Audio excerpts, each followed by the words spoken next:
मगाशी आपण गेलो होतो ना, स्तूप जे बघितलं होतं ते येतो तुम्हाला वरती तिथे टॉपवरती दिसत असेल. बाकी ट्रॅफिकचे रूल आणि इकडचे ट्रॅफिक हवालदार अशा पद्धतीने आहे.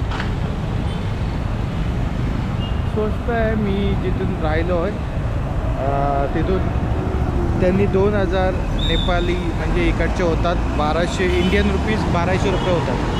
1200 रुपयामध्ये मला पूर्ण सिटी टूर त्यांनी दिला आहे. इकडचे 2000च्या ह्याच्यामध्ये.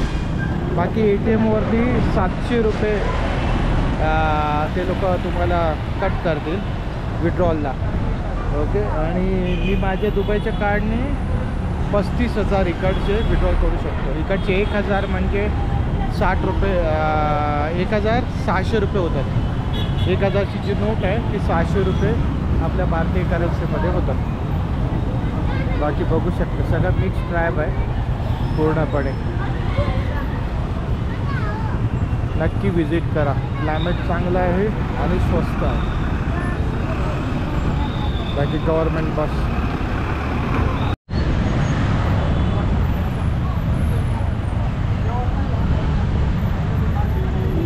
ट्रॅफिक बघू शकता.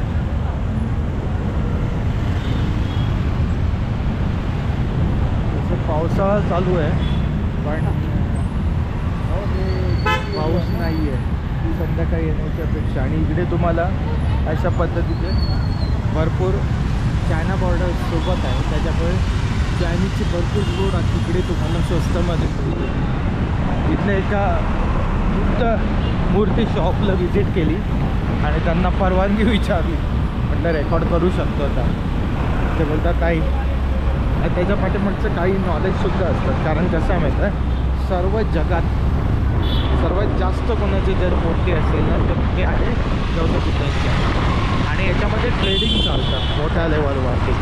म्हणजे तुम्ही जर आता हाँगकाँगची मागे एक न्यूज आलेली म्हणजे हिरे मोती लिलावासाठी काढलेले होते. त्याच्यामध्ये आपल्या प्रकाश आंबेडकर साहेबांनी सांगितलं होतं की इनकफेट होणार आणि भारतीय गव्हर्नमेंटने सुद्धा केली पाहिजे.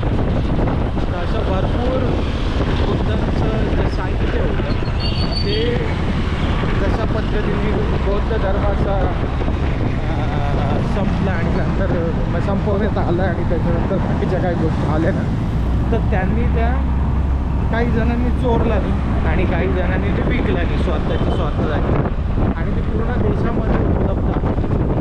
त्याच्यासाठी तुम्ही म्युझियमला व्हिजिट केलं गरजेचं म्हणजे तुम्हाला अजून चांगल्या गोष्टी समजल्या आणि होऊ शकतात आपला धर्माद्वारे.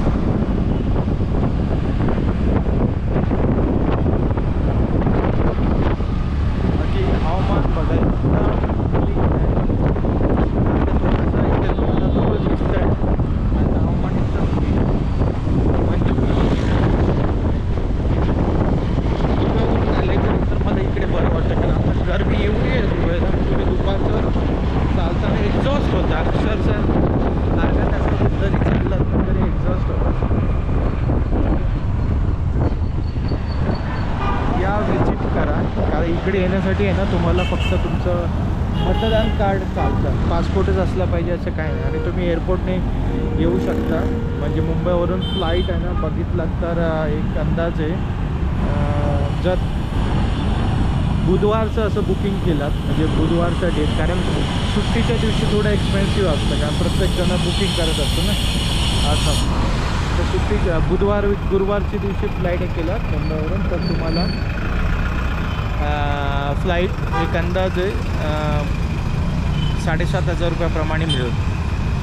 ओके. आणि बाकी राहायला चीपर हॉस्टेलसुद्धा आहे तिथे. आता सध्या तरी आम्ही रूम घेतलं कारण माझ्यासोबत अजून पण गेस्ट आहेत ते सुद्धा त्यांच्या कामासाठी गेलेलं आहे.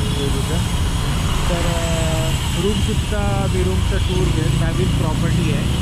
बाकी माउंटेन बघू शकता. आणि नेपाळमध्ये सर्वात जे मोठे म्हणजे माउंटेन आहेत किती 6 का 7 आहेत.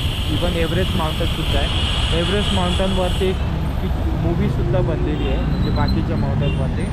इकडची जी शेर्पा कम्युनिटी आहेत म्हणजे ब्रिटिशकडून जास्तीत जास्त युद्धामध्ये लढणारी ती कम्युनिटी आहे शेर्पा. आणि तुम्हाला सांगायला आवडेल की शेर्पा कम्युनिटी ही बुद्धिस्ट आहे. ओके. म्हणजे या बारीक बारीक गोष्टीसुद्धा बघण्यासारखीच आहे. आणि जिथे जिथे माउंटन आहे तिथे तिथे बुद्धिस्ट धर्म हा म्हणजे तिथे आहे ना कोण दुसरे पोचले नाही आहेत, तिथे बुद्धिस्टच आहेत अशा पद्धतीने. म्हणजे ही एक चांगली गोष्ट तुम्हाला समजता आहे की कशा पद्धतीने कुठलाही धर्म वाढतो किंवा त्याला चालना मिळली जाते किंवा काय, म्हणजे अशा पद्धतीने. बाकी पेट्स शॉप सगळ्या सुविधा आहेत इकडे. जेवण खरंच चांगलं आहे, म्हणजे तुम्ही ॲप्रिशिएट कराल. मी रात्री आम्ही थकलो होतो त्याच्यामुळे मी काही एवढा व्हिडिओ काढला नाही. बाकी माउंटेन बघा तिकडे फॉग वगैरे बघू शकता. मी रात्रीचं आलो त्याच्यामुळे मला इतकं फ्लाईटमध्ये सुद्धा रेकॉर्डिंग करता आलं नाही. आणि काय ते सारखं तेच दाखवायचं. ओके. पण तुम्ही नक्की विजिट करा, नेपाळ बेस्ट आहे. हा इकडचा वडाप सिस्टम आहे आणि ही समोरची गव्हर्नमेंटची बस आहे. हे बघा तुम्हाला दाखवण्यासाठी बघितलं किती व्हिडिओ देत आहे ते माहिती नाही. तिथे लिहिलेलं आहे नवबुद्ध डेंटल केअर. म्हणजे नवबुद्धांनी सुरू केलेलं डेंटल केअर ते इकडे सुद्धा आहेत. नवबुद्ध पोचलेले नेपाळमध्ये.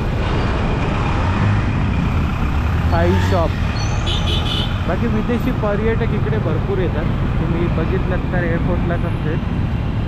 आणि हे बुद्धिझमसाठी ते लोक प्रमोटच करतात. बाकी अंग्रेजी, जर्मनी, जपान यांनी आपल्या लोकांसाठी आहे ना व्यवस्थित ट्रेनिंग स्कूल्स ओपन केलेली आहेत. तर त्याच्यामुळे तुम्ही वर्ल्डमध्ये कुठेही गेलात ना तर मोस्टली रेस्टॉरंट, हॉस्पिटॅलिटी या सगळ्या सर्व्हिसेसमध्ये तुम्हाला नेपाळी कम्युनिटी बऱ्यापैकी आहे. आणि ते दिसतं आहे सुद्धा. म्हणजे नॉर्मल फक्त इंग्लिश स्पीकिंग क्लासेस फक्त ठेवलं नाही तर वेगवेगळ्या सुविधा